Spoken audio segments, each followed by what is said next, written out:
महाराष्ट्र चुनाव से पहले एमवीए में सब कुछ ठीक चलता नहीं दिख रहा है।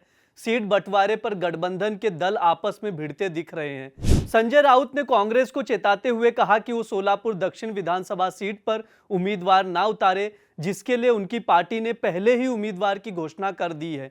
राउत ने आगे कहा कि इस तरह की हरकतों से उनकी तरफ से भी ऐसी ही प्रतिक्रिया भड़क सकती है और महाविकास आघाड़ी के लिए समस्या पैदा हो सकती है। कांग्रेस ने अपनी नई सूची में सोलापुर दक्षिण निर्वाचन क्षेत्र से अपने उम्मीदवार दिलीप माने की घोषणा की है। ऐसा तब हुआ जब हमने पहले ही उसी सीट से अपने उम्मीदवार अमर पाटिल को मैदान में उतारा है। मैं इसे कांग्रेस की टाइपिंग की गलती मानता हूं।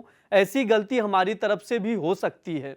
बड़ी पार्टियां चुनाव लड़ रही है, आखिर तक दो चार सीट पर ये चर्चा जारी रहती, चाहे सामने वाली महायुति हो या महाविकास आघाड़ी हो। जब बीजेपी और शिवसेना का गठबंधन था तो भी ये होता था, उसमें गलत क्या है? तो सर ये सवाल को लेकर सीएम का चेहरा नहीं दिया जा रहा है। कौन सर आपने लोकसभा में कहा था कि राहुल गांधी का चेहरा नहीं दिया, इससे सीट्स कम आ रहे हैं। यहाँ महाराष्ट्र में भी सेम कंडीशन है, कांग्रेस एक स्टैंड नहीं ले रही है, जिसकी वजह से आप सीएम का चेहरा नहीं दे रहे हो। कांग्रेस ने स्टैंड नहीं होगा, लेकिन हमने स्टैंड लिया है ना। किसी को देखो, कांग्रेस को अगर स्टैंड लेना है तो दिल्ली से उनको मान्यता चाहिए। अगर दिल्ली वाले मान्यता नहीं देंगे तो नहीं लेंगे महाराष्ट्र के पुढारी लीडर्स। लेकिन शिवसेना स्टैंड ले सकती है कि हमारा चेहरा, महाराष्ट्र का चेहरा उद्धव ठाकरे जी है। ये हमने अगर कहा है तो कहा है।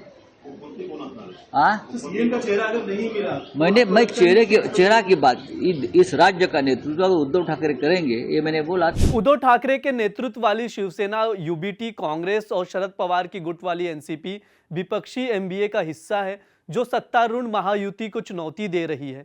बीजेपी में कांग्रेस के अधिक सीटों पर चुनाव लड़ने की इच्छा के बारे में पूछे जाने पर राउत ने कहा कि पार्टी मुंबई में एक और सीट मांग रही है। परंपरागत रूप से शिवसेना मुंबई में अधिक सीटों पर चुनाव लड़ती रही है। मुंबई में पार्टी की जरूरत है, जिस तरह विदर्भ क्षेत्र में कांग्रेस की जरूरत है। महाविकास आघाड़ी यानी अविश्वास आघाड़ी, ये नया चित्र महाराष्ट्र के सामने अभी आया है। उनके आपस में भी नहीं बन रहे। ये तीनों पार्टियां, उद्धव ठाकरे गठ, कांग्रेस और शरद पवार गठ, ये तीनों पार्टियों के आपस में भी नहीं जम रहे।